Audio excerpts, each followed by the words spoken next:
Shelter Insurance has covered a lot of miles and a lot of cars and drivers since 1946.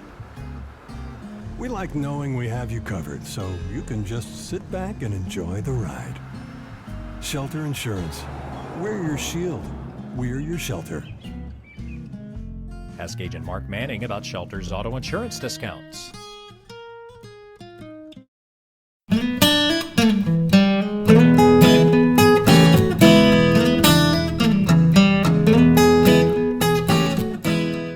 For years, the battle has raged about who has more spirit, Newport Greyhound fans or the Batesville Pioneer fans. Let's see if we can go find out.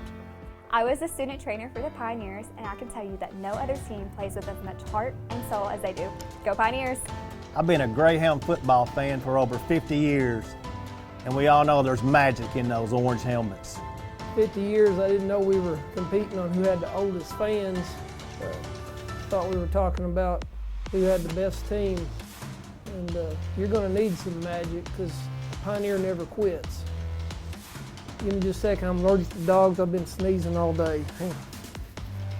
Yeah, Pioneer never quits. Greyhounds have the best fans because we keep the tradition going from generation to generation. Oh, wow! The Pioneers have my heart, and the coaches dream of this game all year long. Yeah, they're dreaming about winning. I was a Pioneer cheerleader, and I know the Pioneer fans are always on point. As a former Greyhound lineman, I learned that Newport fans and the players always have each other's back. I'll pass on being anything other than a Greyhound. While this score may never be settled, one thing is for certain.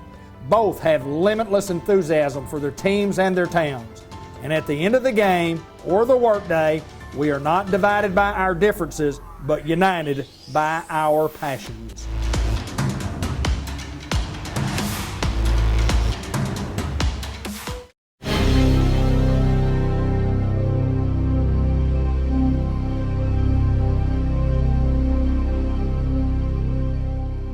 Pam Gladney joins us at the Merchants and Planners Bank at the Solutions Center in downtown Newport, and we're visiting with a young lady that has spent a little time here at Merchants and Planners Bank, and welcome to the show. Thank you, sir.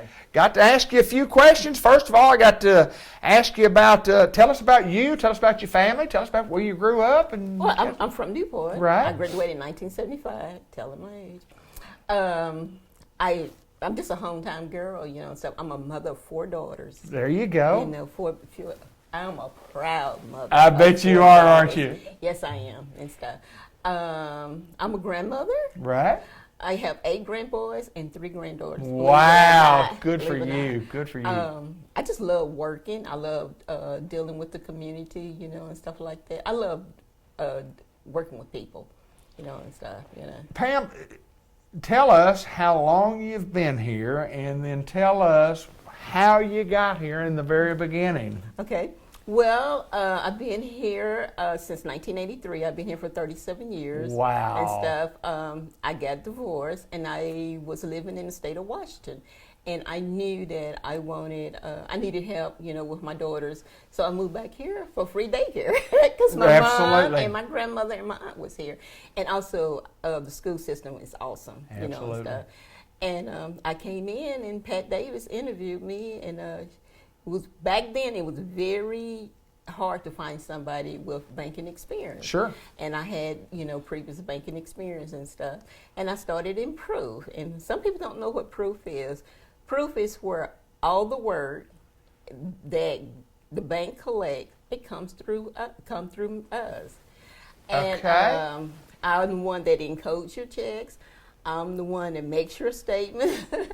I'm the one that makes sure that your loan payment. I mean, anything that goes with the bank, it goes through Proof. And then later on, we got our data processing center, and I worked in that until, you know, technology took over and everything, you know, went electronic, you know, and stuff. So I was very surprised that, like, in today's world, we don't use checks that much anymore. I know. So I had to learn, the other way, you know, and stuff, you know, the other way. But me and Mr. Gowan came like 6 months apart, so I've been here ever since he's been here, and I'm gonna stay here as long as he stays. I love working for him. Jim, I met him when he was 14. Matter of fact, I was his boss at one time. Is that He right? worked back there with me, and I mean, You had to teach him the yeah, ropes. Regina used to be my supervisor. Me and her worked together for a while, but also we're best friends and Absolutely. stuff. I love going to church. I just love just helping people, and stuff. Having fun, being silly, and stuff. Well, 37 years at one job, and I mean that tells a lot. Number one, about you, Okay. and that tells a lot about the people that you work for, and the people that in this community that you serve. And to talk a little bit about that. Well, I believe in loyalty, and stuff, and I've been loyal to Merchant Plains Bank, and they've been very, loyal and great to me, and stuff. And also, it's just so great, seeing people that you grew up with, of different, families that been here for years and years. Yeah. The history, and stuff of the banking, and stuff. But I just love the atmosphere, I love, and our management staff, most of the people, they've been here way over 20 years. Absolutely, And stuff. yeah. And that says a whole lot, and stuff about a company, and stuff. And I like that. A little story about me, some people might not know, I'm a cancer survivor. Is that right? Yes, and the bank was so good to me when I did my chemo and when I did my radiation treatment. I would go and Mr. Gowan, and Jim and Stacy and Pat. I mean, with the whole team, they were just awesome. At the time, Fletcher King was my supervisor. He was really, really awesome. I would come in the morning and do the morning work because it's very important, and stuff. And I would leave and go and do my cancer treatment, Wow. and stuff. And, and when I couldn't, make it in, they was really, really awesome. And they always checked on me, and stuff. And Thelma Welch, her and Regina are my best friends. Yeah, and stuff. good And girls, they was aren't awesome. they? Yes, they was awesome. Y'all make a pretty good trio. Oh, yes! Y'all make yes! a pretty good trio. Wow. Yeah. Yes. But, yeah, I mean, yeah. And I know it's Merchants and Plains Bank you work here, but I do want to kind of get off track just a little bit. Okay. You spent a little time at Walmart, and Yes, I not many did. people know that. No, that's because I work in the background. I make their deposits. Right. And, and stuff. I count all the money, And you started 6 months ago? 20 years. 20 years ago. 20 years ago. 20 years ago. I started that in 1993. Wow. Because, like I said, I got divorced, so my girls was very active in school. I had 2 cheerleaders, 1 in band. Being a single mom. You were a busy single mom. And then also, all my girls graduated as honor students here in Newport. Oh, my oldest great. daughter, she was homecoming queen. Yes. Yes, and I had 2. Both of them was in homecoming royalty. Shonda's was too, and I was just very proud of my daughters and. I want to, make their life comfortable, and I want them to keep their grades up because I knew Mom couldn't afford $25,000 a year, so all of them got full scholarships. So I was very, Isn't that and great? they kept them, And I my third child, Cherie Gladney, she was the second person from Newport, Arkansas, went to Hot Springs. To the Arkansas Math and Science. Really? Yes. Is that right? And, like I said, I'm very proud of my daughters, and I have one adopted son from my heart. Right. His name is Shane Smith. He came here and worked when he was 19 years old, and I just love him like my own son, and stuff. And he's the one that helped me with data processing and stuff. Is that right? A whole lot, yeah. Yeah, the data processing was that was kind of the initial shock of a computer Yes. system on the way. Yes, yes. Who would have known though that it was going to go from that to where it is today? And you mentioned Yes. that earlier about. Yeah, because like now you really don't even have to come to the bank. You can do everything online. You can make a deposit online. You can make a credit card payment online, Sure. a loan payment. Only things you might have to come in if you want to do CDs and RAs and stuff like Right. that. Other than that, banking has completely It has went changed. electronic. It yes. is electronic. It is electronic. Yes. Well, you've seen all the changes in 37 years. From, Yes. Yeah, and you talk about writing those checks. Very few of us write checks anymore for anything. And I've been here when we started the second branch, when we went to McCrory. I used to drive to McCrory every day and pick their work up. We would meet them halfway in Weather, pick their work up, come here and process. Awesome. And so when we, from McCrory, we went to Newark, Batesville, You bet. I mean, Tuckerman. So A lot I've of been here- expansion. Yes, yes, A lot of yes. expansion. Because when I started, our North branch was in the mall.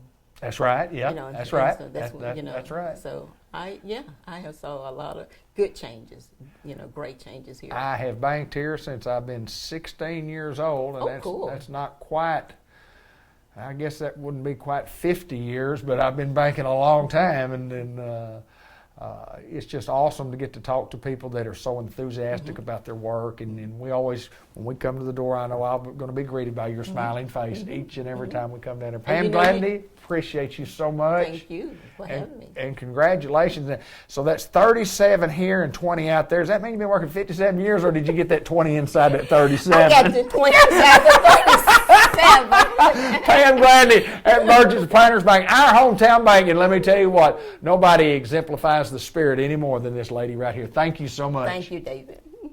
For years, the battle has raged about who has more spirit, Newport Greyhound fans or the Batesville Pioneer fans. Let's see if we can go find out. I was a student trainer for the Pioneers, and I can tell you that no other team plays with as much heart and soul as they do. Go Pioneers! I've been a Greyhound football fan for over 50 years, and we all know there's magic in those orange helmets. 50 years, I didn't know we were competing on who had the oldest fans. Thought we were talking about who had the best team.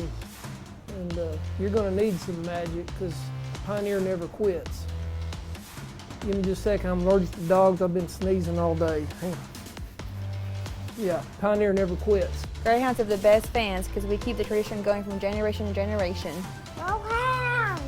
The Pioneers have my heart, and the coaches dream of this game all year long.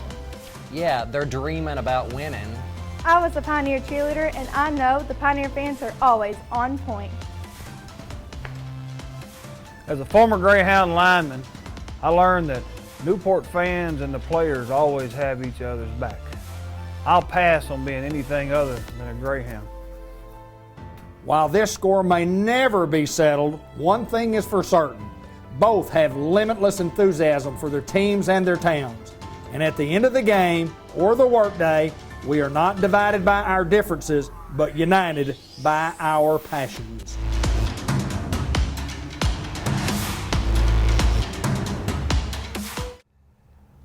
This once again is Marty Bain Brown at Farmers Tire Mart, where the rubber meets the road, and we're on beautiful Highway 367, 167, Malcolm Avenue. We're in Newport, Arkansas. Been there a long while, haven't we? Absolutely. I believe Mom and Dad's in their 28th year. Wow, that is absolutely fantastic. 28 years of taking care of folks in Newport, Jackson County, and surrounding areas. And one thing that we want to talk about today, Marty, is it's that time of year. It's springtime, and people are going on trips, and they need to have their automobiles checked out, and we have a wide variety of things that we do for an automobile. Let's talk about some of those things that we do to get your automobile ready for these trips that we're going to take. Right. We, maintenance is the best money on a vehicle that you will ever spend.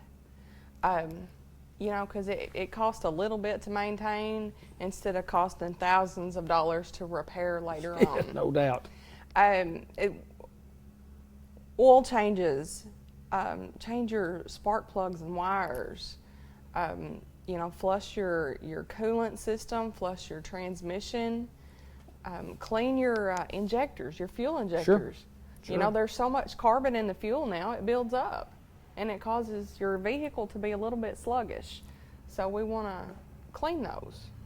We do a lot of things here. You mentioned the oil changes, which people would normally say, well, they get the oil change, but then there's a lot of things other than that you don't think about, and even in preparation, suspension work or just checking out a suspension. And when we do an oil change, we're going to check a lot of things. That's right.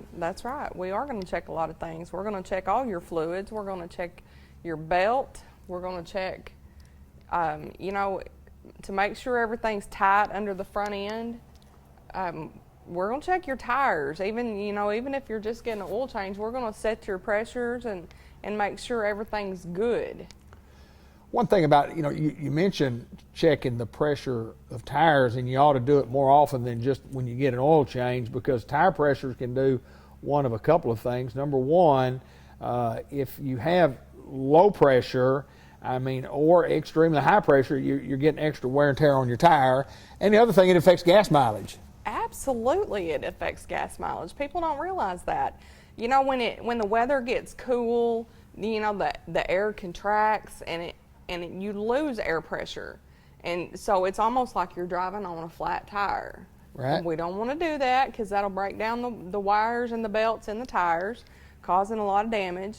But then when the weather's warming up now, and when it gets hot, that air expands.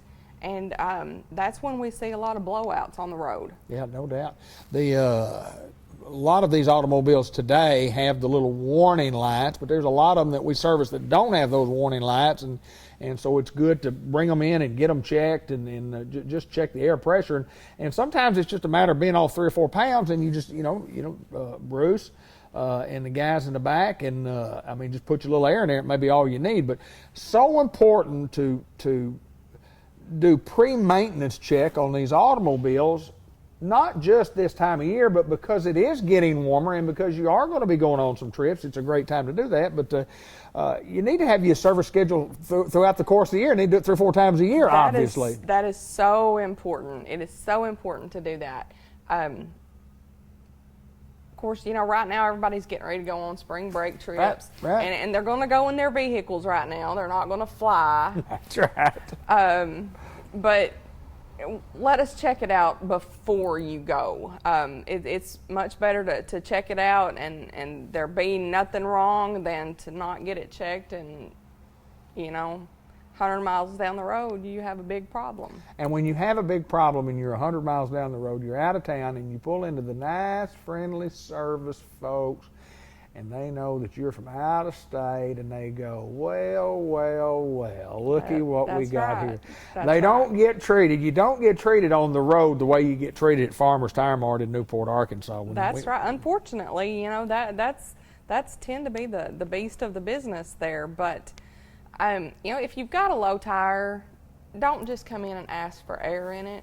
Let's find out why it's low. Why it's low? We've had people, just traveling through that'll come in and say, oh, I just need a little air in my tire. I'm on my way to Little Rock. And I'll say, well, let's find out why you need a little bit of air in it. Very important. It's generally a nail. It's nail, a screw, a piece of metal. Yeah. We've got so many scrap iron haulers around here right now because we've got the steel mill. They haul out there and stuff falls off those trucks Absolutely. all the time. Yeah. It's amazing. We do a lot of brake work. We do front brake work. We do rear brake work, and that's another thing.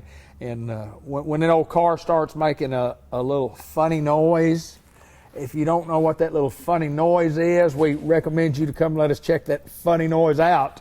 Let Bruce drive it. If you know exactly when it does it and where it does it, take a ride with him and say, look, this is when it happens, this is where it happens, and point it out to him. And he's pretty quick to diagnose those noises. So if somebody is watching and realizing that they'd like to get their car in, and what do you have to do to get a spot, make an appointment? What do we do? Call? How does that work? Call us, 523-6735. Ask for Marty, ask for Bruce. It doesn't matter. We can get you scheduled in here and get you taken care of. All right, and I want to mention one thing before we get off here also. On the farm tire repair. We've done that in years past, continuing to do that. Farming services coming right up. That's a big part of our business. Yes, they're turning dirt already. The rain's going to slow us up a little bit this week, but spring is here. The spring planting season is beginning, and it's a busy time. It's going to get busy. If we can get a little bit of dry weather, it's going to get even busier. It just rained a lot during the winter months and going into the spring right here, and a lot of times, people can get in the field in February and have everything ready to go by March 1st, but that hadn't been the case this year. No. So farmers are way behind. They are way behind, but they're going to get after it. They're getting after it right now. But if you need our services, you need anything done to your automobile, we ask you to give us a call and set up an appointment, bring the automobile in, and we'll get it in, we'll get it out. If it needs something extra that we make a recommendation and say, well, we thought it was this, here's what it is, this is what it's going to cost to repair it, then you decide whether or not you want to make the repairs on that automobile. That's right. We're not going to repair anything without your knowledge. We don't do that. That's right. Yeah, we don't want surprises on your end or our end, either one. Almost 30 years in the business, 28 years in the business, Farmers Tire Mart, the Bain family, been taking care of folks like me for years and years and years, and they can take care of folks like you. Marty, good to see you. You too. With Farmers Tire Mart, Malcolm Avenue in Newport, where the rubber meets the road.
For years, the battle has raged about who has more spirit, Newport Greyhound fans or the Batesville Pioneer fans. Let's see if we can go find out. I was a student trainer for the Pioneers, and I can tell you that no other team plays with as much heart and soul as they do. Go Pioneers! I've been a Greyhound football fan for over 50 years, and we all know there's magic in those orange helmets. 50 years, I didn't know we were competing on who had the oldest fans. Thought we were talking about who had the best team. And you're going to need some magic because Pioneer never quits. Give me just a second. I'm allergic to dogs. I've been sneezing all day. Hang on. Yeah, Pioneer never quits. Greyhounds have the best fans because we keep the tradition going from generation to generation. The Pioneers have my heart, and the coaches dream of this game all year long. Yeah, they're dreaming about winning. I was a Pioneer cheerleader, and I know the Pioneer fans are always on point. As a former Greyhound lineman, I learned that Newport fans and the players always have each other's back. I'll pass on being anything other than a Greyhound. While this score may never be settled, one thing is for certain. Both have limitless enthusiasm for their teams and their towns. And at the end of the game or the workday, we are not divided by our differences, but united by our passions.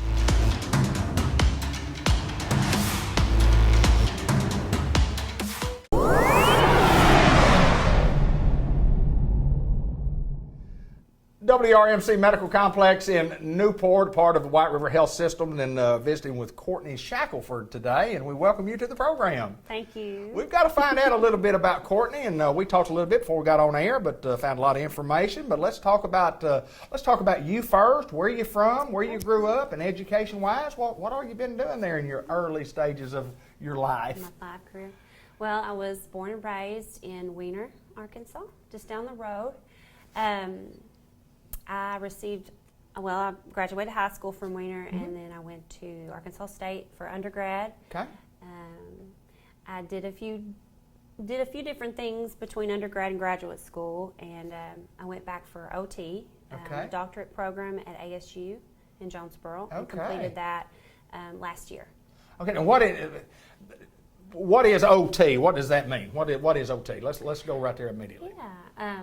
So occupational therapy emphasizes occupation, which is there's a broad definition in my field of occupation. That could be for children play, for working adults that could be their actual occupation, their job, or caring for their children, the roles that they play in their life, and in elderly patients, that might be volunteer work or taking care of a spouse or just taking care of themselves on a daily basis. So occupation means a lot of different things to a lot of different people. Sure. And we emphasize what's important to them. So if an illness or injury has prevented them from doing the things that they want to or need to do, we rehabilitate that skill or whatever skills are lacking, so that they can get back to life as they knew it before illness or injury. Yep. So let me ask you this. Why occupational therapy along the way? And you said you'd done several things in between school. I mean, when did you decide that maybe this was what you would want to do, and this would be where you would best serve, those folks that you do serve? Well, I think I'm a mom of 3. Okay. And watching them grow and develop, I've found some interesting challenges along the way. Sure. And I first looked at pediatric occupational therapy, and thought, that's interesting. But once I got into OT, I really love the adult population. I kind of found myself more interested in that. I got into OT initially. It's a really growing occupation. I say that word a lot. The scope is growing in Arkansas. Nowadays, when you see a PT, you're probably going to see an OT there too. And it wasn't always the case. And so I thought, well, it's a good job opportunity. And now that I'm in it and I know more about the work that we do, it's wonderful to get that first hand, or I guess like a front row seat to healing, if you will. Absolutely. It's that one-on-one interaction with patients that you don't get in other fields of medicine as much. You do, but with therapy, it's me and the patient. We're and you really can see immediate collaborative. results. Yes, yeah. yes, you get to see those results as they occur, and it's just super rewarding. So. Going back to your school, kind of tell us about some of the training that you have to have. I mean, the years of school that it takes, and you mentioned about the master's program. Kind of expand upon that a little bit. Okay, so to qualify or to get into the OT doctoral program at ASU, you have to have a bachelor's degree. Okay. My bachelor's degree was in radiologic sciences, so I did CT, MRI was my emphasis in that. I worked for a group of family practice physicians in Jonesboro doing that for 8 to 10 years, roundabout. And then this program actually started in Jonesboro in Arkansas State 3 years ago, or 4. So it wasn't available until then. I was really interested in it. So when it came up, I jumped in there and thought, well, I'll try it. This is going to go. Yeah. And then here you are today, and Yeah. seeing patients at WRMC Medical Complex here in Newport. Tell us when you're here, and tell us how exactly, if we needed to see you, if we need services, how do we get those services? Well, I'm here 3 days a week. Okay. And that is, we're going to build more hours as the patients have needs. Flexible, yeah. Yep. I'm in Batesville on other days as well, so Okay. I'm working full-time between the 2 locations. If a patient wants to be seen for occupational therapy, and what that would they would have some sort of injury in this type of setting, this particular setting. I can rehabilitate patients who've had stroke, or nerve injuries, any kind of pain in the upper extremity from the fingertips to the shoulder and in between, I can work with. They would just need to go to their physician, ask about physical therapy or occupational therapy, and then ask for a referral. And if the physician sees fit, then they'll either send it to us, or they could give it to the patient to bring over to us usually they'll just send it to us, and then Right. we'll contact the patient and set them up. Yeah, before we get off here, I did want to mention this. You hear of physical therapy a lot, and you don't hear much about the correlation between physical therapy and occupational therapy. And Yeah. you mentioned that earlier. You said, if you can go from here to here and, Yeah. and kind of get to, Yeah. it's a little different therapy, no It doubt. is different, no yeah, doubt. but they complement each other. Oftentimes, when we have patients who have both OT and PT at the same time to work on different needs, different skills, or different weaknesses that we can help to strengthen. In this type of setting, or in orthopedics, for instance, I would work on the upper extremity, and then the lines are a little blurred, but for the most part, that's the way it would go, from the hands to the shoulder, and also stroke rehabilitation. Functional cognition is something we work on too. If someone is having some difficulty remembering things, Sure. We can work on that, work with that. We can help them to modify daily tasks to make them easier. Right. If we cannot rehabilitate the skill or help them to get strong enough to do it, we can change the occupation. There you go. So that it's easier for them to do. You go. That's awesome stuff. Awesome Yeah, stuff. I love it. Courtney Shackelford and from Weiner, Arkansas, and at WRMC Medical Complex in Newport, and also at WRMC up in Batesville, part of the White River Health System. We thank you so much for taking time. Thank you. And if you need her services, like she said, just get your primary care physician to get your referral to see her. Thank you so much. Thank you. For years, the battle has raged about who has more spirit, Newport Greyhound fans or the Batesville Pioneer fans. Let's see if we can go find out.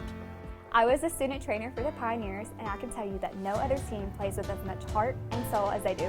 Go Pioneers! I've been a Greyhound football fan for over 50 years, and we all know there's magic in those orange helmets. 50 years, I didn't know we were competing on who had the oldest fans. Thought we were talking about who had the best team. And you're going to need some magic because Pioneer never quits. Give me just a second, I'm allergic to dogs. I've been sneezing all day. Hang on. Yeah, Pioneer never quits. Greyhounds have the best fans because we keep the tradition going from generation to generation. The Pioneers have my heart, and the coaches dream of this game all year long. Yeah, they're dreaming about winning. I was a Pioneer cheerleader, and I know the Pioneer fans are always on point. As a former Greyhound lineman, I learned that Newport fans and the players always have each other's back. I'll pass on being anything other than a Greyhound. While this score may never be settled, one thing is for certain. Both have limitless enthusiasm for their teams and their towns. And at the end of the game or the workday, we are not divided by our differences, but united by our passions.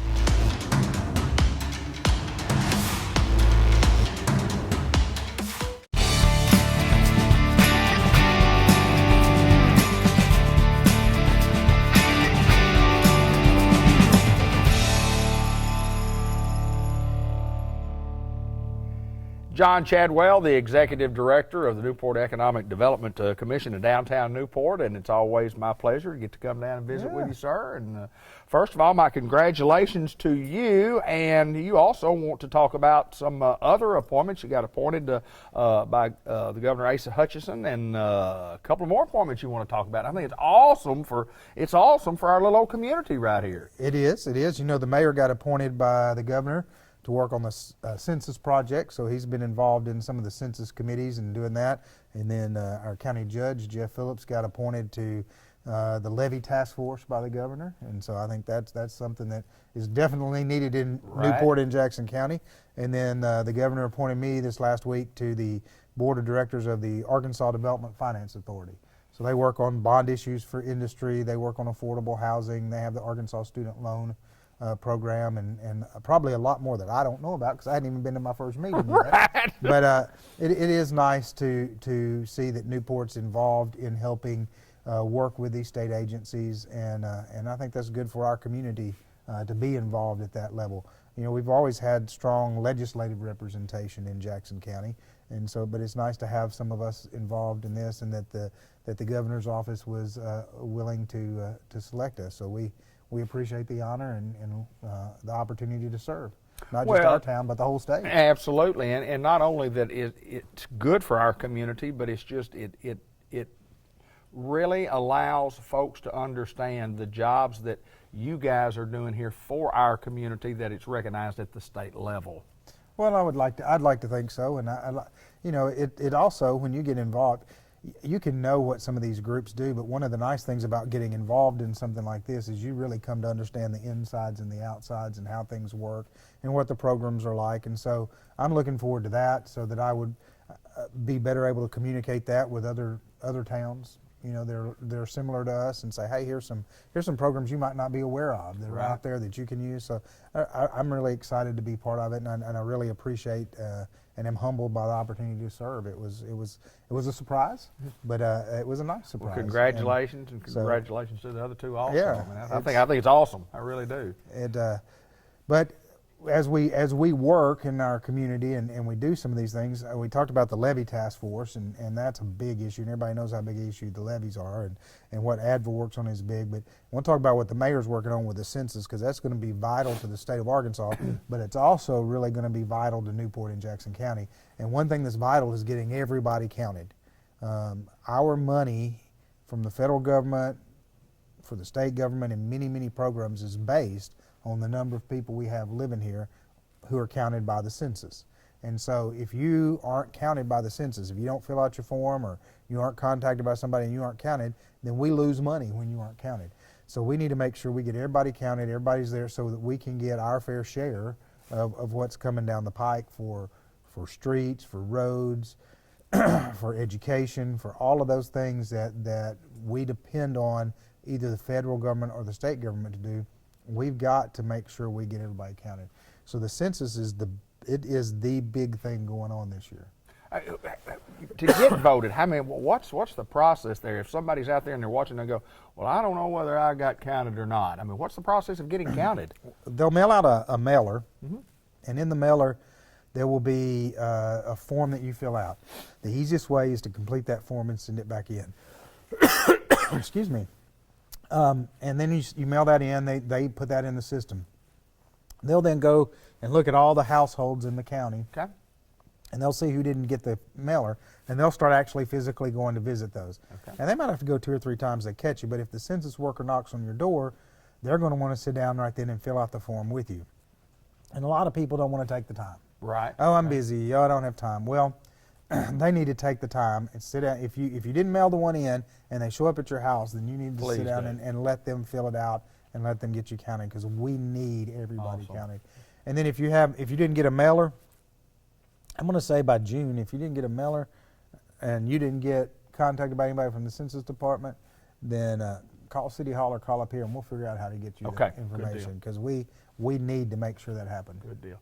I see, changing gears a little bit, I see several times during the course of the month on Facebook, somebody might say, I'm looking for a job, are there any openings? And then I go, yeah, there's a lot of openings. And I see Courtney will say, yes, call so-and-so or whatever, or somebody from the chamber office or NEDC office, and talk a little bit about jobs and job openings. Well, on our website, if you go to the city or NEDC or chamber or county website, up at the top there's a little thing that says work. And if you click on it, there's a drop down box and it says job opportunities. You click on that. Well, Crystal Taylor in our office updates that every week. Right. So every week she puts the new job openings on there, and there are job openings all over town. We've got some with our factories. Shearer's Foods is looking for somebody. Grangus is taking applications for people to work. Both of the marijuana plants have put jobs. They're hiring through Indeed.com. They're putting jobs on Indeed.com. The prison has about 25 or 30 openings, and those are really good jobs with good benefits. And so right now, I'm going to estimate there's probably close to 200 job openings. Wow. If you talk about your small businesses like restaurants and stuff like that too, you start adding them all up, we've probably got 150 to 200 job openings right now out there. Now it's just connecting the people with the job openings. And you can go to the Department of Workforce Services, get on JobLink, and register for that, and then you can go online and look at it. We're working on the ACT Work Ready communities, so that's going to be another thing that will help people find those jobs. But the jobs are out there, and our industries are crying for people to work, and they really are looking for employees. And so if you're looking for a job, go to our website, look, scroll down, see what you might be interested in, and then apply for them. And on there it'll tell how to apply. You don't really apply with us or email Crystal back, but on there it'll say either you go to Indeed.com and fill something out, or you go to their office, and you'll have a description of how to apply for the job on there. But they're looking right now, and they're looking for good people to work. Well, at NEDC in downtown Newport, we have a busy schedule. We're doing things, on a daily basis, and we're putting in overtime hours to make sure that the folks in Newport, Arkansas, Jackson County, Northeast Arkansas, has a place to come and entertain themselves and just make it a good place to be. I don't want to be anywhere else. I like it right here, my friend. I do too. I've stayed here a long time, longer than I've ever lived anywhere else. Sheridan and I like it here. We love Newport, and I think we feel like we're part of it now after 15 years. There you go. There you go. John Chadwell, Newport Economic Development Commission Executive Director, and we appreciate you, my friend. Thank you, sir. For years, the battle has raged about who has more spirit, Newport Greyhound fans or the Batesville Pioneer fans. Let's see if we can go find out. I was a student trainer for the Pioneers, and I can tell you that no other team plays with as much heart and soul as they do. Go Pioneers! I've been a Greyhound football fan for over 50 years, and we all know there's magic in those orange helmets. 50 years, I didn't know we were competing on who had the oldest fans. Thought we were talking about who had the best team. And you're going to need some magic, because Pioneer never quits. Give me just a second. I'm allergic to dogs. I've been sneezing all day. Hang on. Yeah, Pioneer never quits. Greyhounds have the best fans because we keep the tradition going from generation to generation. The Pioneers have my heart, and the coaches dream of this game all year long. Yeah, they're dreaming about winning. I was a Pioneer cheerleader, and I know the Pioneer fans are always on point. As a former Greyhound lineman, I learned that Newport fans and the players always have each other's back. I'll pass on being anything other than a Greyhound. While this score may never be settled, one thing is for certain. Both have limitless enthusiasm for their teams and their towns. And at the end of the game or the workday, we are not divided by our differences, but united by our passions.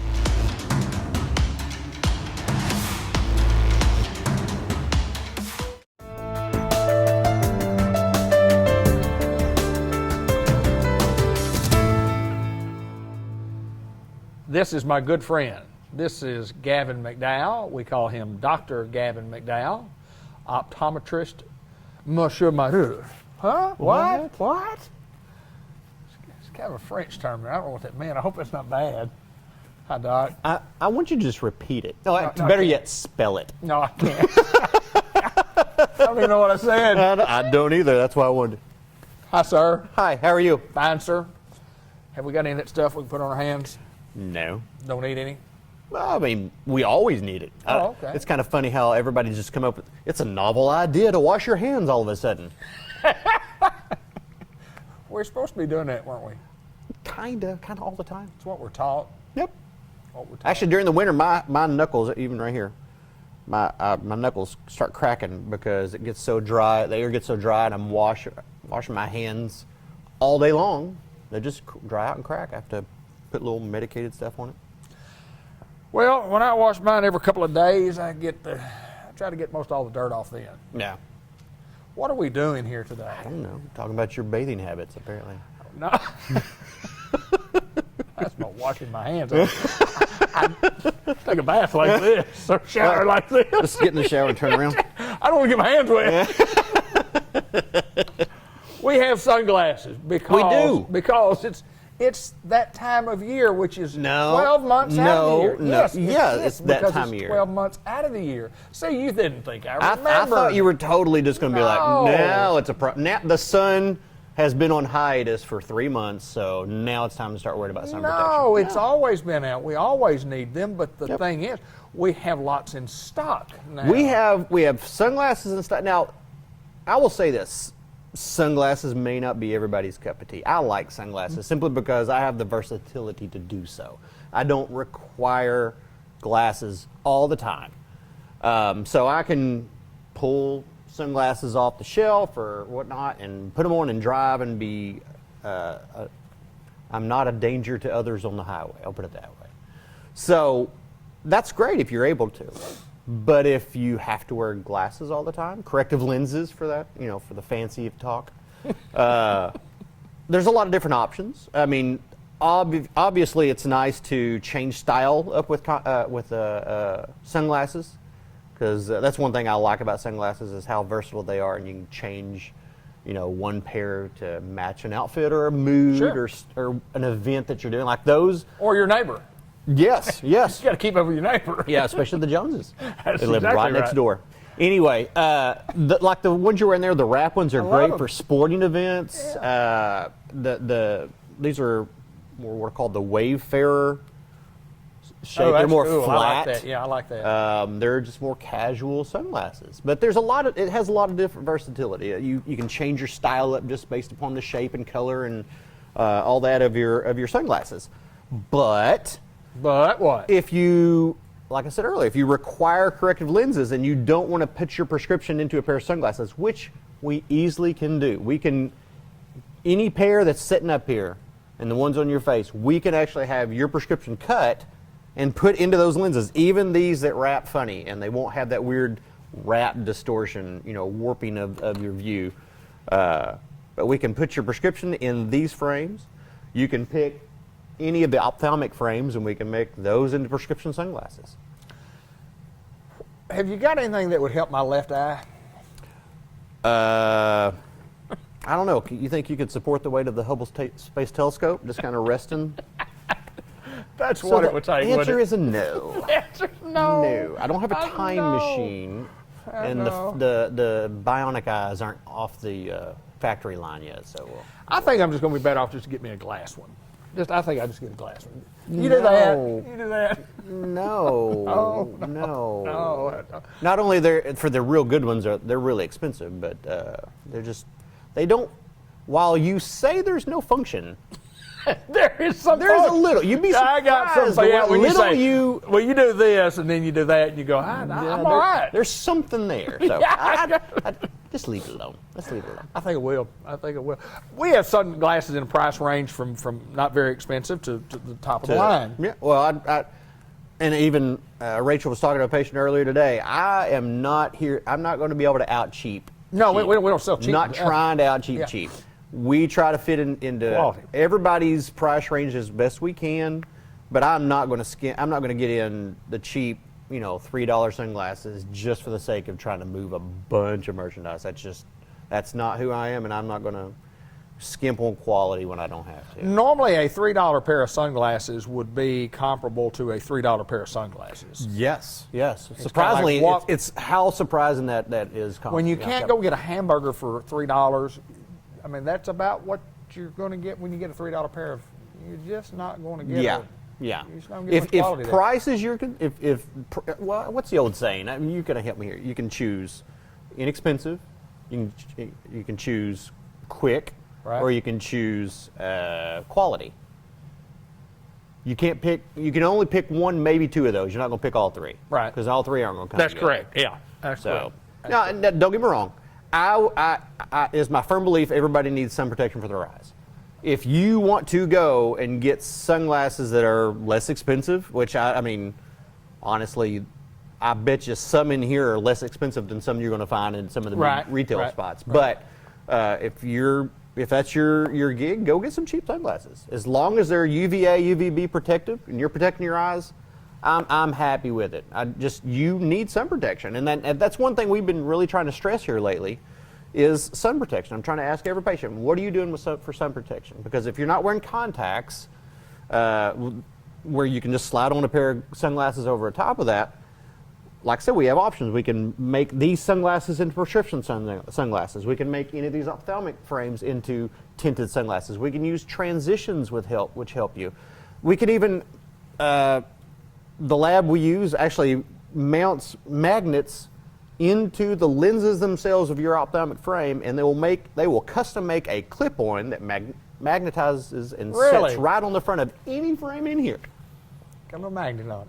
So there, I didn't know I'll put it this that. way: if you think, well, I don't have options for sun protection sunglasses, you're wrong. There are options. And from a medical standpoint, you need the protection. Just to, I mean, look at it this way. Health-wise. I tell patients all the time when we're talking about cataracts. Cataracts are almost always caused by sunshine and birthdays.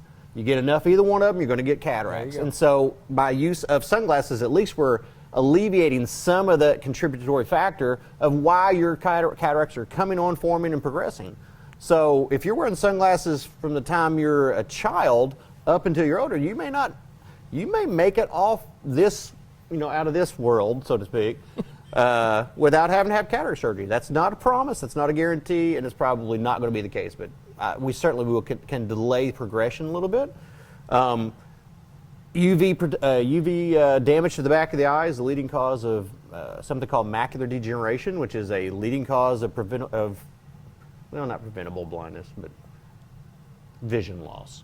I'll put it that way. You hear that term a lot. Yeah, you hear the terminology a lot, and then you hear the terminology glaucoma, which doesn't have anything to do with that, correct? That has nothing to do with that. That's just So bad luck. hereditary, yeah. As the saying goes, every day it sucks to be somebody, and that's if you get glaucoma, it's probably you just You wouldn't kind of raise your hand and go, I got it. Yeah. You got I got glaucoma. I got it, yeah, I got it.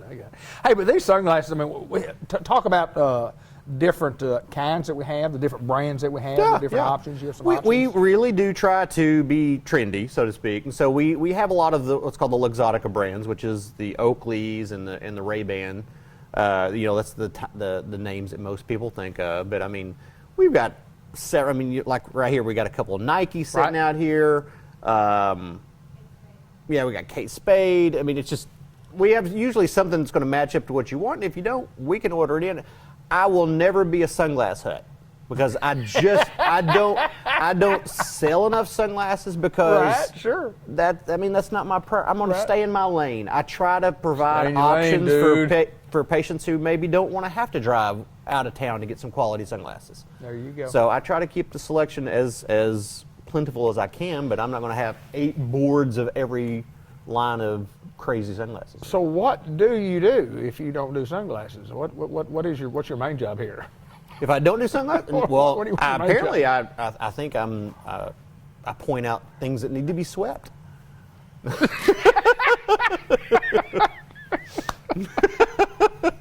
Oh, you're the eye doctor. Yeah. Oh, I do that from time to time. Yeah, you're the eye doctor. Yeah. Now tell me real quick that story about you becoming an eye doctor, or maybe you and your brother. What was the story with you and your brother or something? What you said something one time. I don't remember. Somebody was going to be an engineer, and I don't remember. I just thought we had an extra 2 minutes to kill. Oh, no, well. What was the story? No, is it because my brother's a doctor as well. Okay. But he's a doctor of chemistry. Okay. And he's a little bit older than I am, and I was, always you look up to your older brothers or whatever. Sure I thought, you do. I want to be like my older brother. So, I mean, had an affinity for chemistry. I went through college and got a degree in chemistry. I thought, I want to be a chemistry professor. I wanted to teach at the college level. And thankfully, my older brother had started up for me. He had gone through, he got his doctorate from Rice University down in Houston and came back, and he went back to his college alma mater, which was Arkansas College, now Lyon, but that's where he graduated from. And he was teaching there. And his wife was the women's basketball coach, head women's basketball coach at the time. And I was still working on my undergrad, and I was working second shift at ConAgra over in Jonesboro. That was fun. I bet that was. But working my little tail off, and sadly I was earning, while going to school and working full time, I was earning a better living than my brother and his wife were. So I thought to myself, I'm going to have a large student loan to take care of. So you need a little something. Income. Unless I'm going to continue to work at ConAgra second shift and teach during the day, I might want to rethink my career path. And so. So you did this. And I was good with physics, which there's a lot of optical physics that goes into my job now. So that was, I hate to say eye care was a secondary thought, but I mean, it really wasn't on my radar, until later in life. So. Well, a lot of us change. I'm a school teacher by trade and taught 4 years before I retired. I don't get a retirement check, but boy, really? They don't give you a retirement check? Not at 4 years. You served your time. I did. I didn't even get a vacation day check. Oh wow. Anyway, I tell you what, that's school teachers. Yeah, I can barely I can barely tolerate my own kids on some days, and just being a teacher, wow. Tough job. Kudos to you if you're a teacher. That's awesome. That's not for me. Dr. Gavin McDowell, it's always my pleasure to get to come in to see you and bet visit it with is. you about the knowledge of life that I learned right here on this show. And we might not talk much about what you really do here and taking care of the eyes. No one cares anyway. Anyway, but we certainly do an entertaining show for the general public. That's right. That's Good our to goal. see you, my friend. You as well. Dr. Gavin McDowell with the Village Mall, Newport. If you need our services, give us a call at 523-3333. For years, the battle has raged about who has more spirit, Newport Greyhound fans or the Batesville Pioneer fans. Let's see if we can go find out. I was a student trainer for the Pioneers, and I can tell you that no other team plays with as much heart and soul as they do. Go Pioneers! I've been a Greyhound football fan for over 50 years, and we all know there's magic in those orange helmets. 50 years, I didn't know we were competing on who had the oldest fans. Thought we were talking about who had the best team. And you're going to need some magic because Pioneer never quits. Give me just a second. I'm allergic to dogs. I've been sneezing all day. Yeah, Pioneer never quits. Greyhounds have the best fans because we keep the tradition going from generation to generation. The Pioneers have my heart, and the coaches dream of this game all year long. Yeah, they're dreaming about winning. I was a Pioneer cheerleader, and I know the Pioneer fans are always on point. As a former Greyhound lineman, I learned that Newport fans and the players always have each other's back. I'll pass on being anything other than a Greyhound. While this score may never be settled, one thing is for certain. Both have limitless enthusiasm for their teams and their towns. And at the end of the game or the workday, we are not divided by our differences, but united by our passions.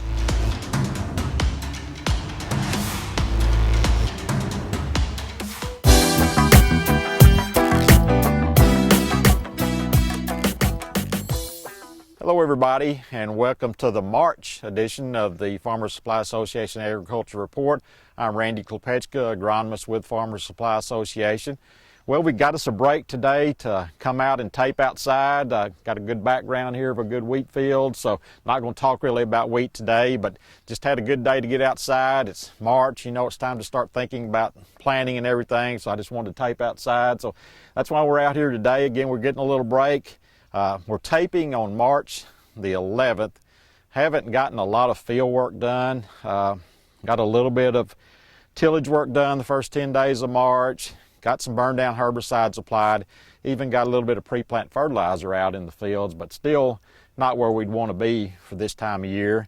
We got a very rainy forecast for the next week. I've got some guys that have told me that, if they could get dry on the 23rd of March, I had one guy say he would plant rice, beans, and corn all on the 23rd if the weather would allow. So, hopefully we're going to get a break after this rain system comes through for the next week or so and get a chance to get out in the field and get some stuff planted, because it sure would be nice to get an early start this year. I want to spend most of my time today talking about rice weed control. I say it every year. It's one of my least favorite things to deal with, and I think anybody that's in an advisory role with rice farmers, it's one of their least favorite things to do, just because a lot of our herbicides, especially post-emerge, don't work well. There's a lot of factors there. One of the factors is resistance from barnyard grass to some of these herbicides. So that's where I want to start this month, is talking about that. Started last fall. I took several samples from actually 10 fields. These fields were in Craighead County, Jackson County and Poinsett County, so we got a pretty diverse population, diverse areas that I sampled these barnyard grass plants from, and just to see if they were what herbicides they were resistant to. You know, obviously these were fields that we had trouble getting control in, so we knew there was probably something going on, but just wanted to share those results with you this month. Of the 10 samples, 8 of them were classified as resistant to facet. 5 of those resistant to propanil, and that really surprised me quite a bit.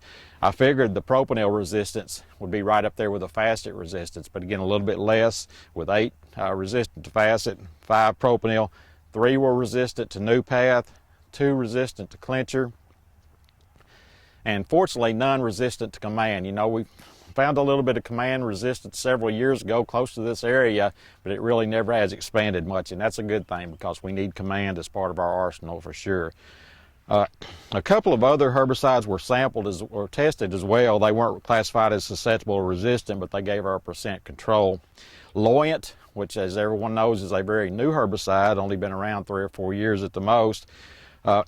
5 of those samples of those 10 I sent in only were actually rated less than 50% control. So, you know, it's really unusual for newer herbicides like that to see that low of a rate of control. But, you know, we've had trouble with Loyant from the start. It really has not been a barnyard grass herbicide for us. It's been a herbicide that we use primarily for flat sedge and also for pigweed. So again, 5 of those 10 samples less than 50% control. On the good side, Roundup, we're really still getting good activity with Roundup on the samples that I sent off. The lowest percentage control was 84%. Most of them were in that 90 to 100% control range, so that's a good thing.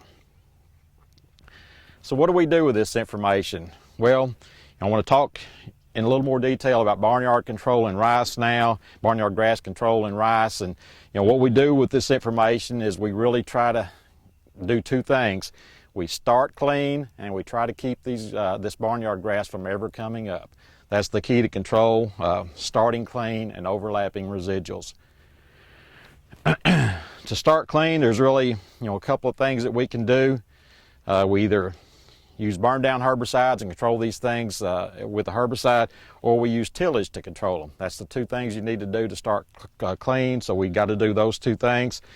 The situations we're in with burn down right now, of course, there's no barnyard grass up at this point. It's usually about April or so before our barnyard grass starts coming up. So at this point, we're really looking at winter weeds out there that we got to control with our burn down herbicides.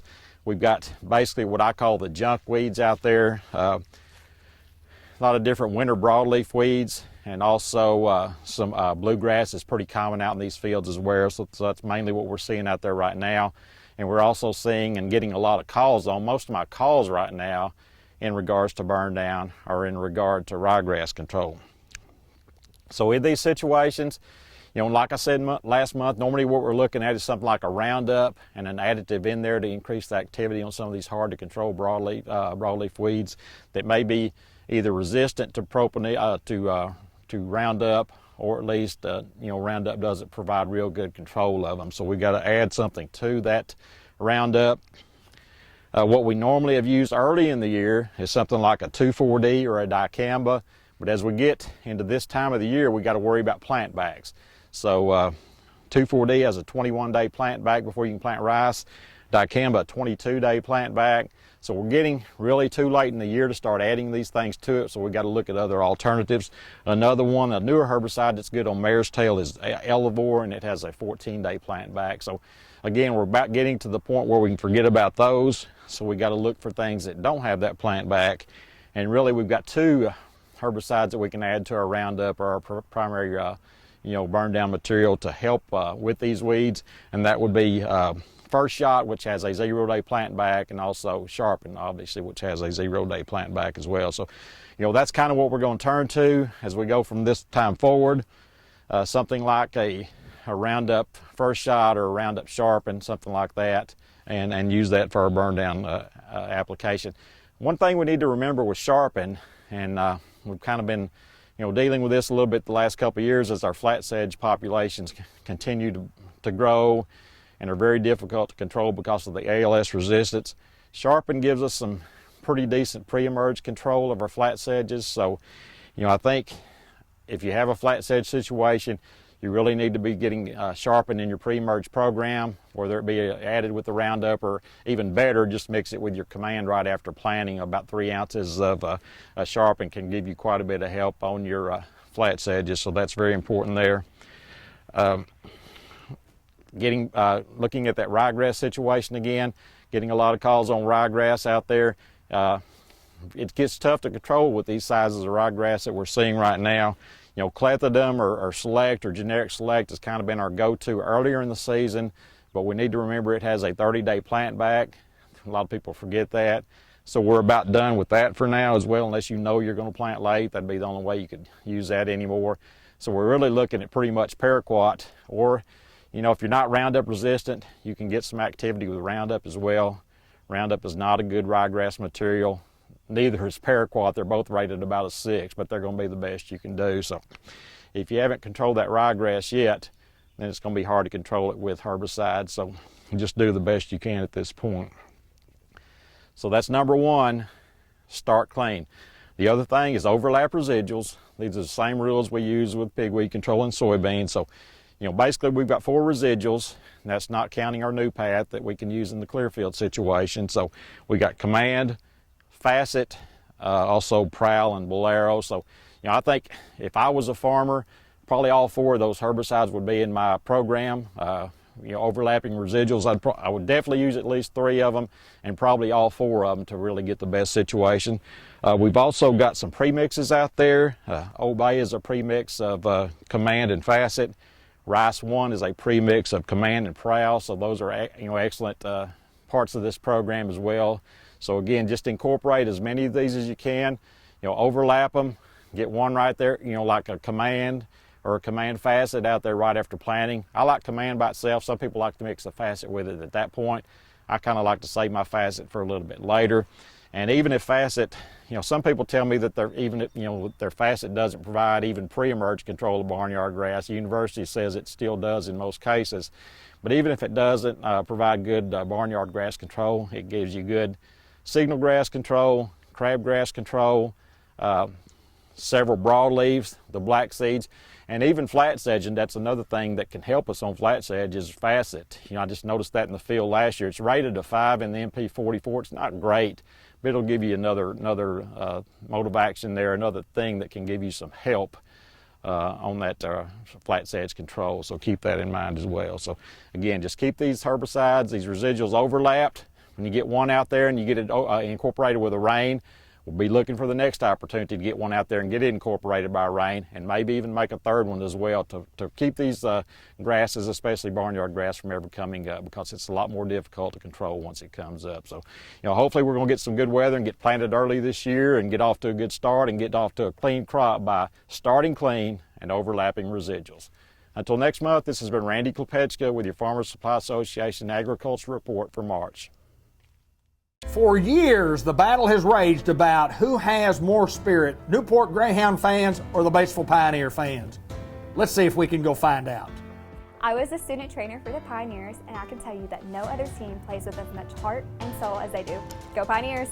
I've been a Greyhound football fan for over 50 years, and we all know there's magic in those orange helmets. 50 years, I didn't know we were competing on who had the oldest fans. Thought we were talking about who had the best team, and you're going to need some magic because Pioneer never quits. Give me just a second, I'm allergic to dogs. I've been sneezing all day. Hang on. Yeah, Pioneer never quits. Greyhounds have the best fans because we keep the tradition going from generation to generation. The Pioneers have my heart, and the coaches dream of this game all year long. Yeah, they're dreaming about winning. I was a Pioneer cheerleader, and I know the Pioneer fans are always on point. As a former Greyhound lineman, I learned that Newport fans and the players always have each other's back. I'll pass on being anything other than a Greyhound. While this score may never be settled, one thing is for certain. Both have limitless enthusiasm for their teams and their towns. And at the end of the game or the workday, we are not divided by our differences, but united by our passions.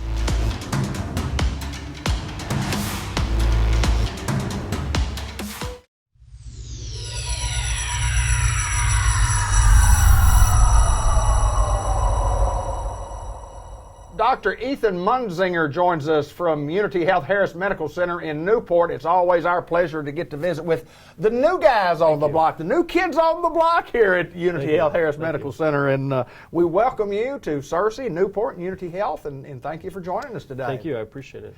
We've got to find out a little bit about you. Tell us a little bit about growing up. Tell us a little bit about family. Tell us a little bit about education and training. Great. Yeah. So I grew up in Southwest Missouri, Springfield, Missouri. And I attended college out in Virginia, College of William & Mary, and went back to University of Missouri for medical school. And then I did most of my medical training in Oklahoma City at University of Oklahoma Health Science Center. And that involved doing an internship, a residency, a general cardiology fellowship. That was 7 years total training. Wow. And then I did an interventional cardiology fellowship in Detroit at Detroit Medical Center. And then we moved here and live in Searcy. I have a practice there, and I'm starting now come here to Newport.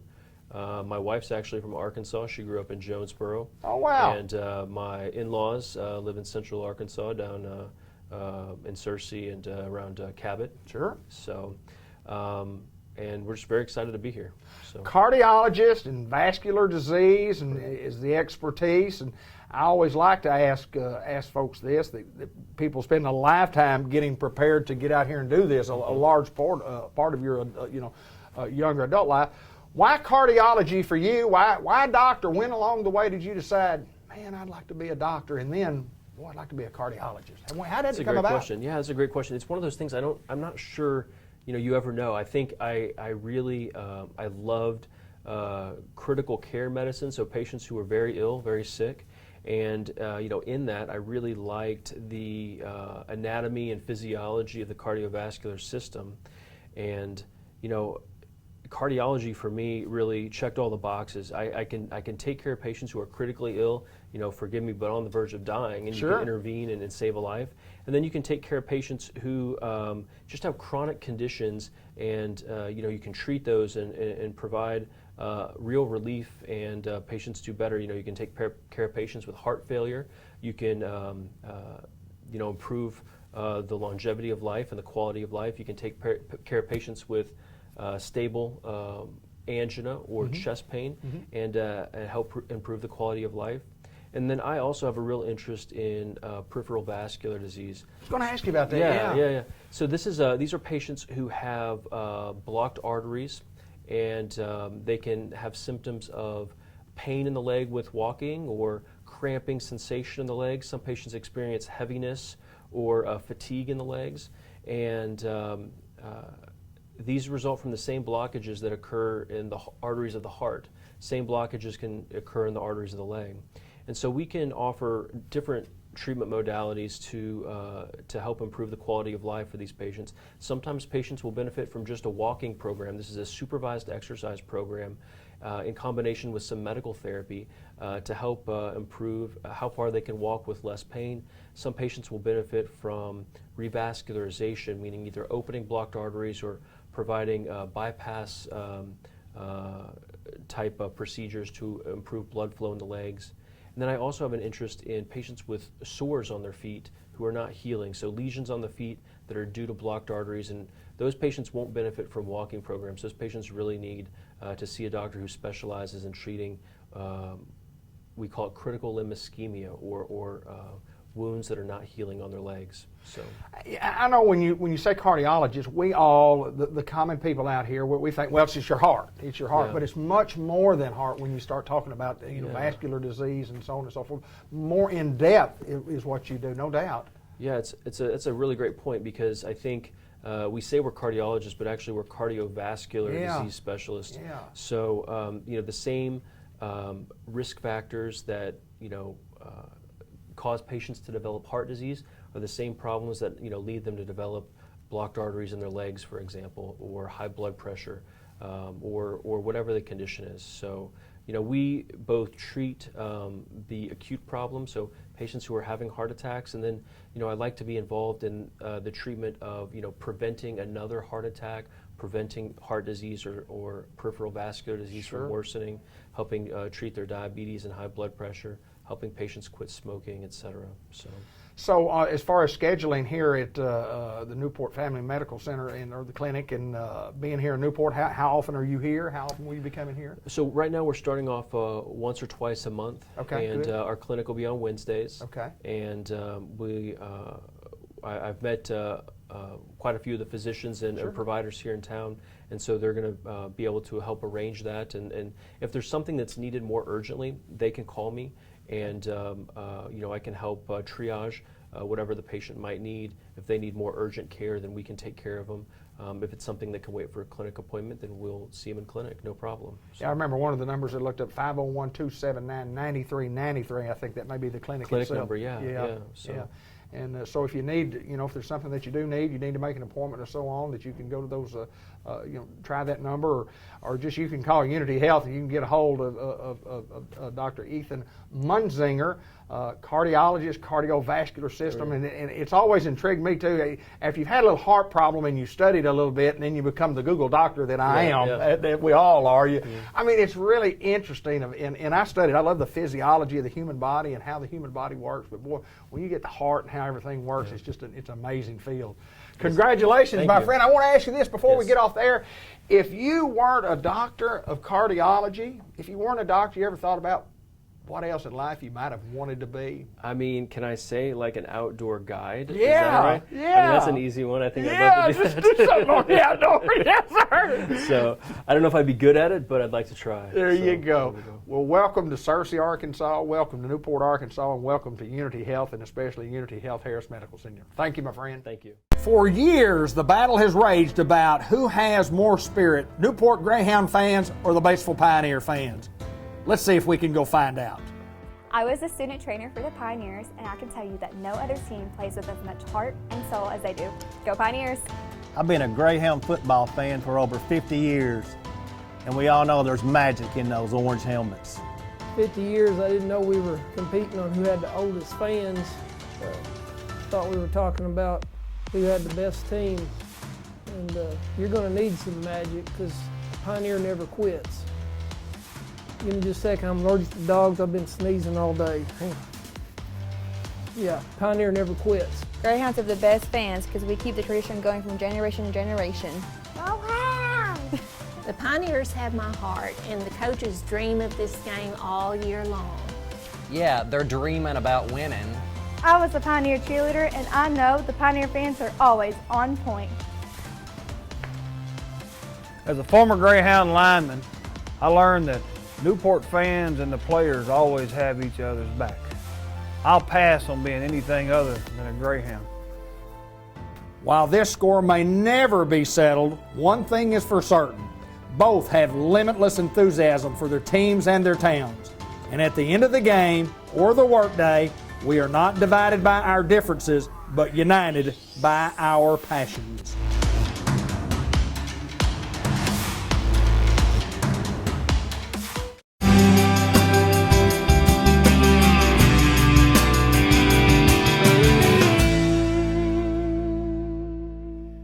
It is my honor to be at St. Michael's Place in Newport, Arkansas, to visit with Jay Cox as we do each and every month, and to bring such a special guest and a great person and a good friend of mine. And Kathy Robinson, welcome to the program. Thank you. Thank you. Jay, tell me a little bit about this lady, and then I'll talk to her a little bit. Well, it's an honor to have Kathy here with us today on the program, and I got to know Kathy a few years ago when I started coming here, and of course, I believe everybody in town knows Kathy, and she's well respected and well known around Newport, and a good Christian woman, and she's had family here for years. Yes. Multiple family members, actually, and not only Kathy, but her family members have also came and been a part of St. Michael's family for a long time, and so not only having loved ones here, but she also is a volunteer here, and really just about anything we could ask her to do, she'll jump in there and help. Matter of fact, I've seen her push a broom and a mop down the hall. Matter of fact, we have to go and take it away from her sometimes. So now, Kathy, that's our job. But all in all, she has a heart for St. Michael's, and so the last few weeks we've been spotlighting our physicians, and so because of scheduling this time, we kind of had to push that back. So I thought, Yeah, it'd be nice this month to spotlight not only a family member of a loved ones that's been here, Sure. but also one of our volunteers. So we've kind of got a multi-purpose reason for this interview today, because Kathy's had loved ones here, and she's also one of our volunteers. So Well, you talk about physicians and somebody that believes in the great physician in the sky. Yes. And so we certainly welcome you to the program, Thank Miss you. Kathy. Thank and, you. Jay mentions you know, family here, and tell us a little bit about how long you've been coming out Okay. and what it kind of means to you to be able to volunteer your time and everybody knows Kathy is a great singer. I mean, has been just a beautiful, beautiful voice. thank and you. has sung forever. And, Thank you. And but anyway, volunteering is what we ask people to do a lot. Talk about what you do out here. Okay. Well, first of all, let me start off with my family members, okay? The first one, you all might know, Norris Stevenson. Absolutely. That was my mother's brother. My mother, Gazetta Coburn Lee, she was out here. Her sister, Henry White, nurse for many years, she was here. And I had other cousins and all. I started out coming every day with them, visiting. I'd see things that needing to be done. I would get in there and I would do them, okay? Now, my mother died about 9 months ago. I want to say about 9 months ago here in this facility. She was the last one, 94 years old. Wow. 94. She was the last of her siblings. The oldest, but the last one to go. Okay, I stayed off for a month after her death. I twist, I tangle, it was just on my heart. I said I wasn't coming back. That was it. Right. I can't come back. The Lord touched me and talked to me. You go back for the simple reason you have other people out there. I love these residents.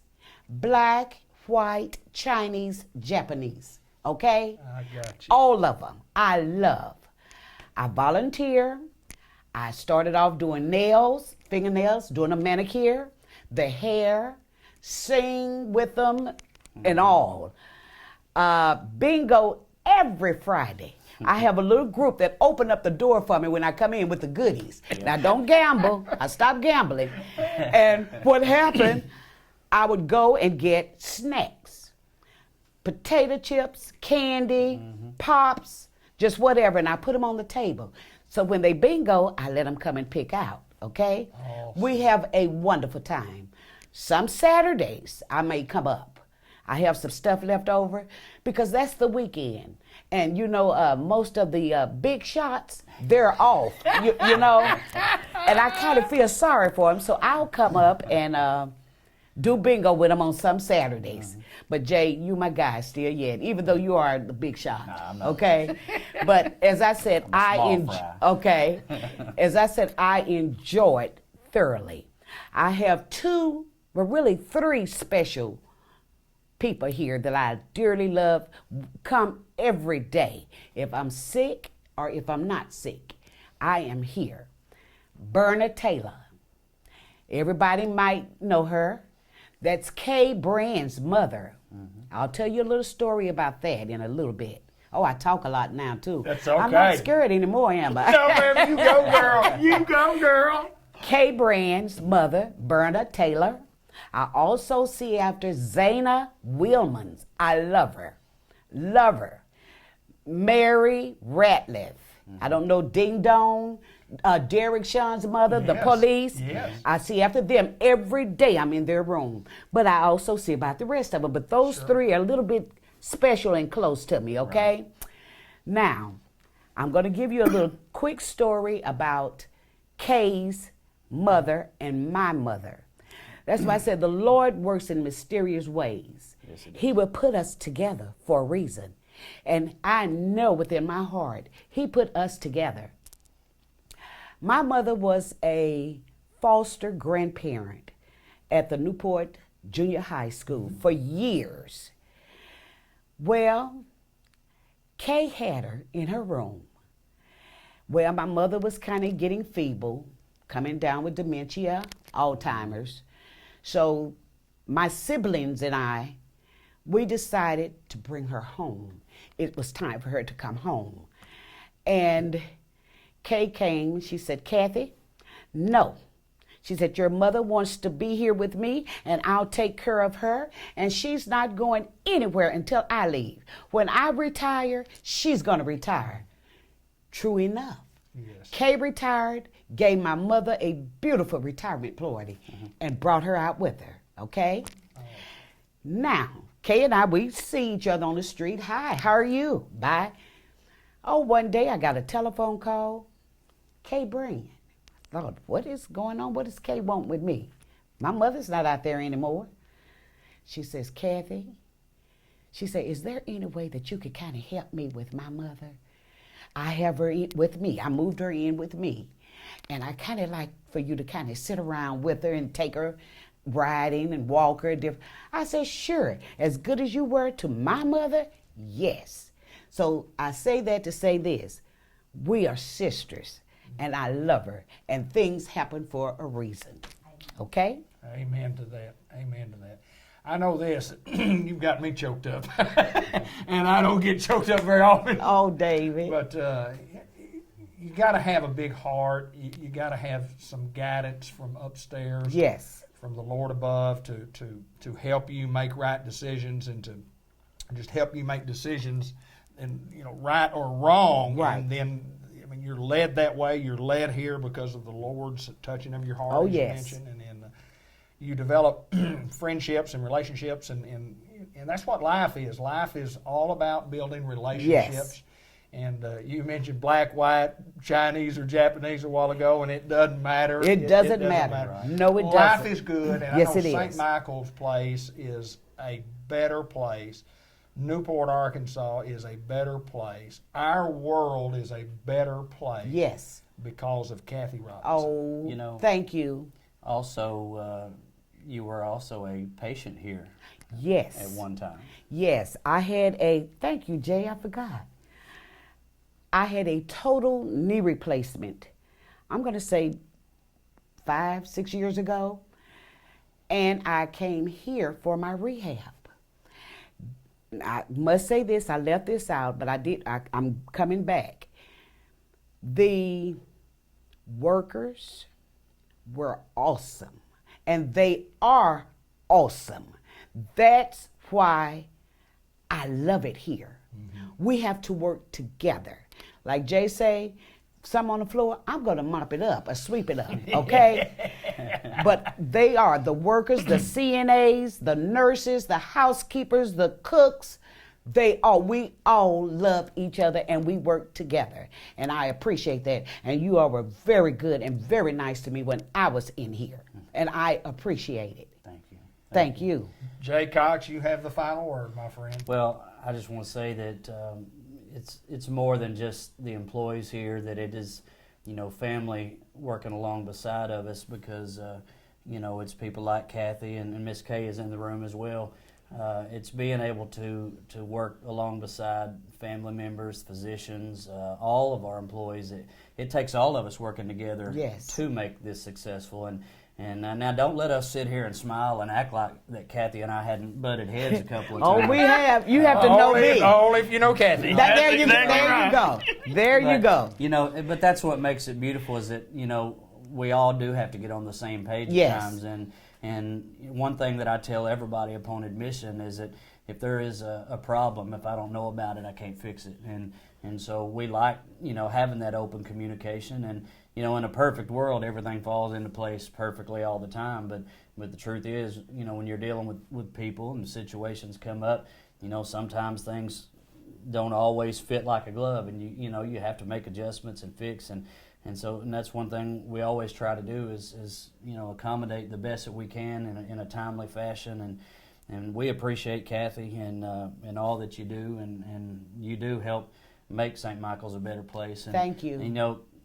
Some of the best marketing in the community is having people that's willing to say that I love St. Michael's and the people are awesome, and that that is the best marketing is people that have been here that have stayed here, that has had family members here, that's willing to tell someone else that this is where your loved ones need to be. And I do need to touch on one other thing that, of course, in the community, everyone has obviously heard about this coronavirus that's going around, and whether you take it seriously or whether you don't, we do want to inform our family members, and we will be doing our very best to get hold of everyone that, as of today at 4 o'clock, unfortunately, we are having to stop all visitors from outside, and so I know it'll probably be sometime this evening or tomorrow before this video airs. But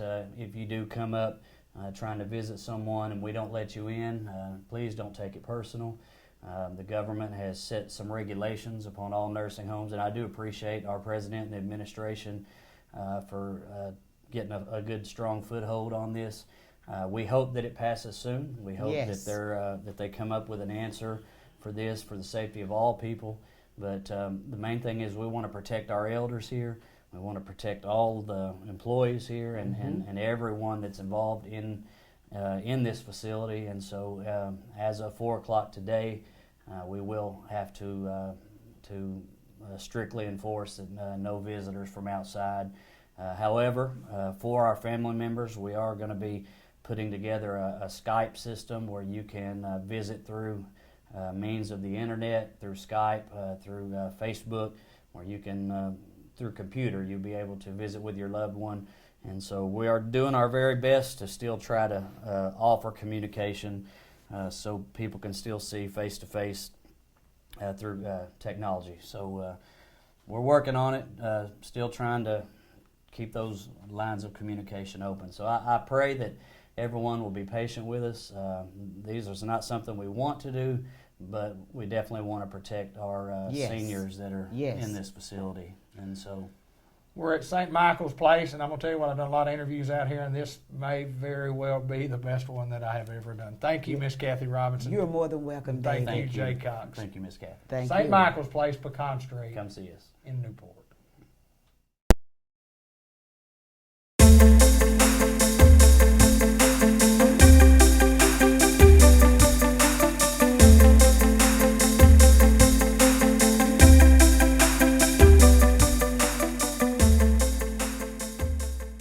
The Greyhound Report from Newport High School, brought to you by First Community Bank, where community comes first, and absolutely free checking at First Community Bank. And we're visiting today with Loretta Turner, who is the art instructor here at Newport High School. And welcome to the program. Thank you. I appreciate being here and being asked. Got to ask you this. Tell us just a little bit about you up front and how long you've been here as the art teacher at Newport.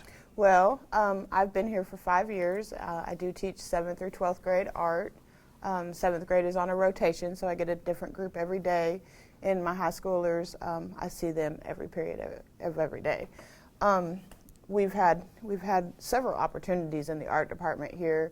At one time, we had 2 high school art teachers, so we were able to teach a ceramics class and a painting class.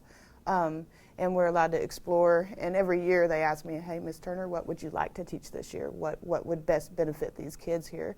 And this year we actually picked a drawing class just for a little change of environment, a little change of scenery.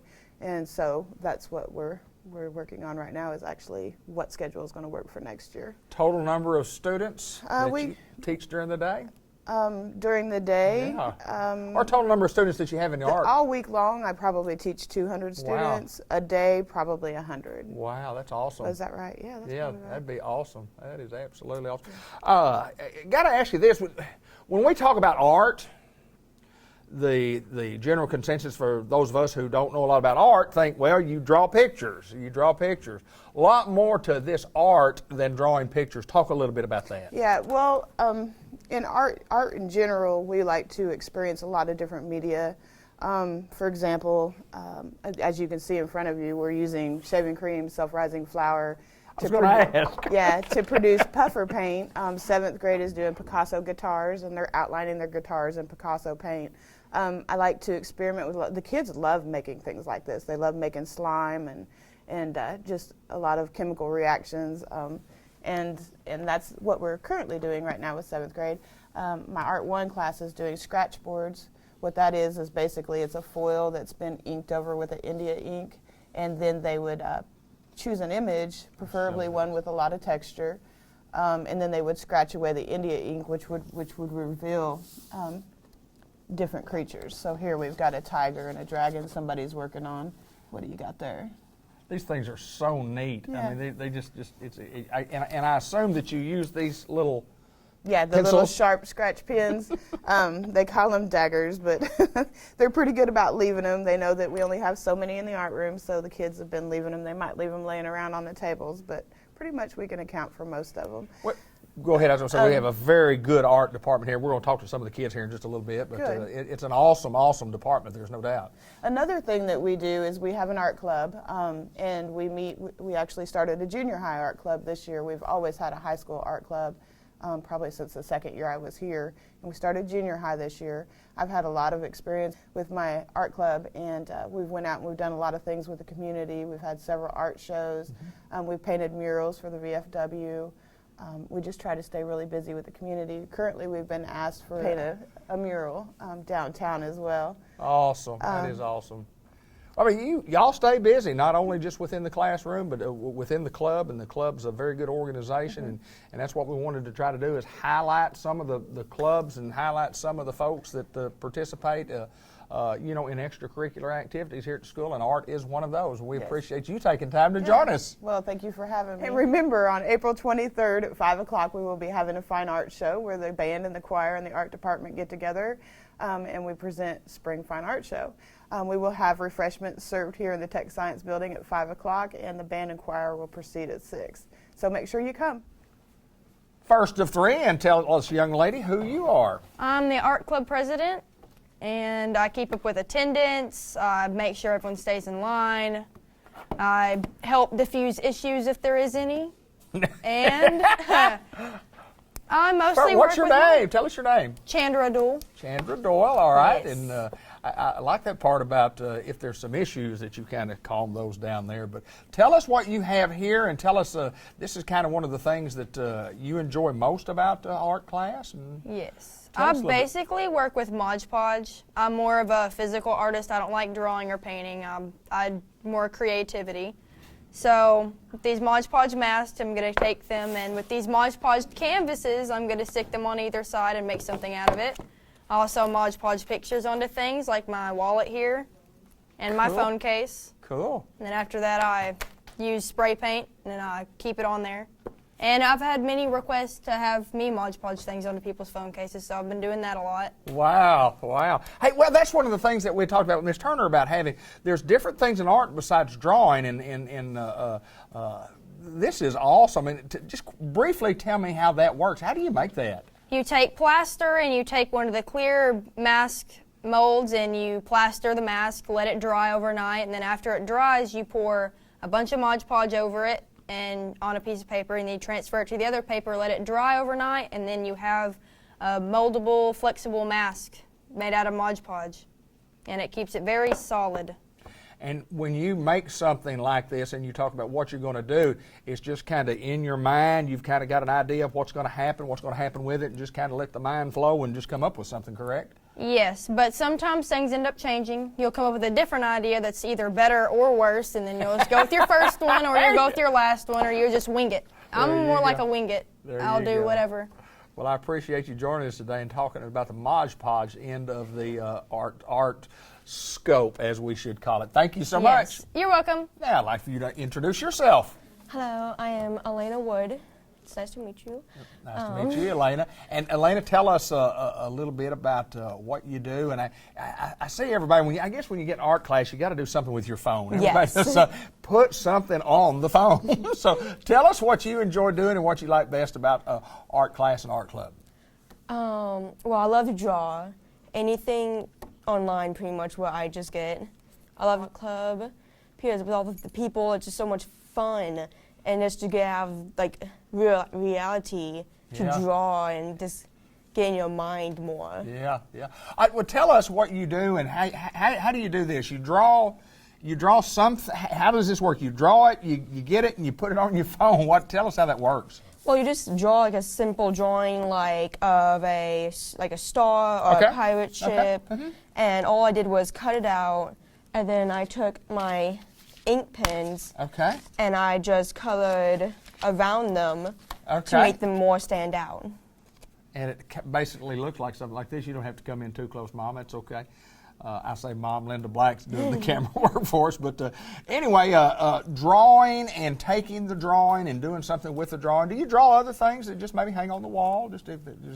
And how often do you draw? Maybe that's a better question. How often do you I like to draw? often try to draw every week when Yeah. I have the chance to, because I'm usually busy during the weekends and everything.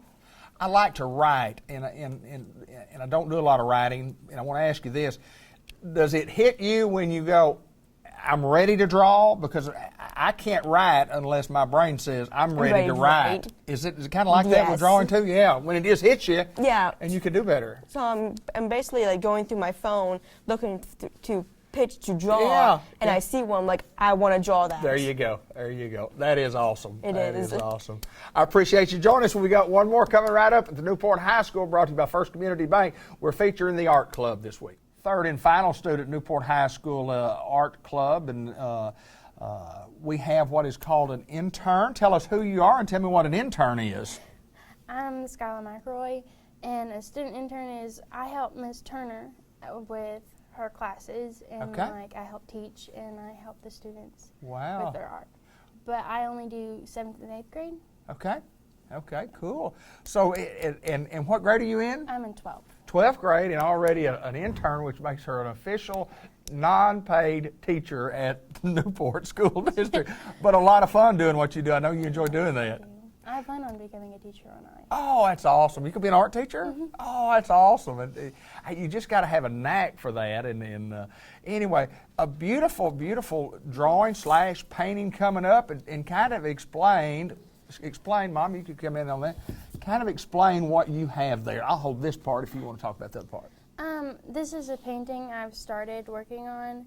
It's taken me about 2 weeks to do it all for the idea and the thing. My whole idea is love is infinite. Yes. And no matter where you are, as long as you have each other, then you're good. And so that's the space. And yeah. And what I did was I found a picture of a couple holding each other like this, and I kind of just drew it out. And then when I got the bodies where I wanted it, I drew it on here. So you do this part first, and then you draw that on there, and then you have to fill in with like space. I mean, it's beautiful space is what it is. It's beautiful colored, and what are you going to do with that piece right there when you finish? What are you going to do with that? I'm probably going to hang it up on my wall with the rest of my paintings that I have. Oh, that's cool. That's cool. So when along the way, have you been interested in art a long time? When did that happen? When did you go, hey, I kind of like drawing? I loved like coloring and stuff when I was little, but I really got into art when I had Miss Turner for the first time. I've known her for 4 years, and is when I met her, we just kind of clicked, and she's my best friend, and That's great.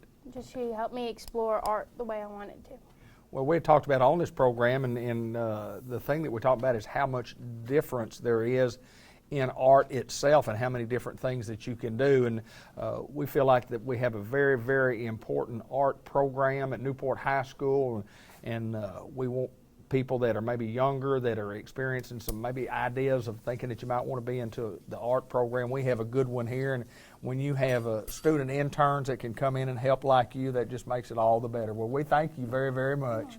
Stay right there. We just want to remind everybody that the Greyhound Report is brought to you by First Community Bank, where community comes first, right here in Newport. We appreciate them for sponsoring the Greyhound Report.